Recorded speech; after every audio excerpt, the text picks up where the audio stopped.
Assalamualaikum Sampurasun. Kurang tepang deui di kanal Sunda, tempat diajar nyarios basa Sunda. Ayeuna urang dongeng anu judul Sasakala Gunung Tampomas. Sok golosor. Di Kabupaten Sumedang aya hiji gunung anu ngaranna Gunung Tampomas. Gunung ieu teh mangrupakeun salah sahiji gunung anu jerona aya seuneuan nu iraha-iraha wae bisa bitu. Gunung ieu teh dina bahasa geologi kaasup gunung stratopolkano, nyaeta gunung anu kawas congcot gede nu dibangun ku lapisan lapa nu diselang-seling jeung batu. Gunung ieu teh luhurna 1648 meter tina beungeut cai laut.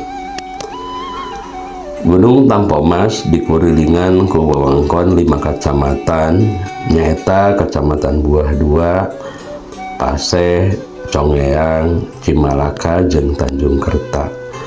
Taman Wisata Alam Gunung Tampomas legana nepi ka 1250 hektar.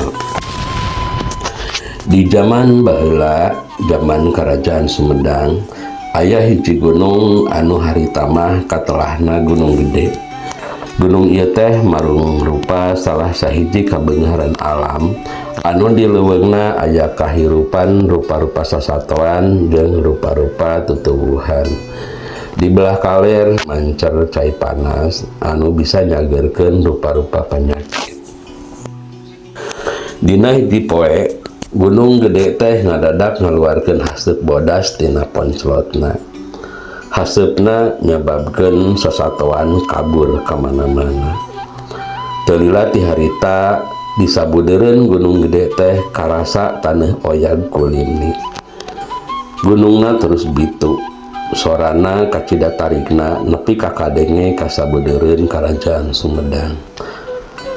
Raja anu keur aya di karaton kacida reuwasna ngadenge sora gunung eta. Kajadian eta ngadatangkeun lahar panas anu ngebul di langit sabudeureun Karajaan Sumedang. Terus murag ninggang kana naon wae nu aya di handapkeunana. Sawah jeung imah kaduruk bakating ku panasna hawa eta. Sasatoan paraeh lain nu aya di luhur taneuh wungkul, tapi lauk anu aya di walungan oge ngilu paeh da walunganna kakeunaan ku lahar. Kajadian eta teh nyababkeun jalma-jalma anu hirup keneh indit ti dinya ninggalkeun padumukanna sewang-sewangan. Nempo kaayaan eta Raja Sumedang ngarasa hariwang, bisi musibah nu keuna ka rahayatna beuki ngalegaan. Manehna terus ngageroan patih keur ngabadamikeun kumaha carana ngeureunnan eta musibah. Raja terus tapak menta pituduh kanu kawasa sangkan Karajaan Sumedang dieureunnan tina musibah. Menang sababaraha poe, raja menang wangsit kumaha carana ngeureunkeun eta musibah nu datangna tina impian. Dina ngimpina raja menang parentah ti hiji sorak tanpa jirim yen manehna kudu ngalungkeun keris emas anu jadi pusaka manehna warisan ti karuhun Sumedang.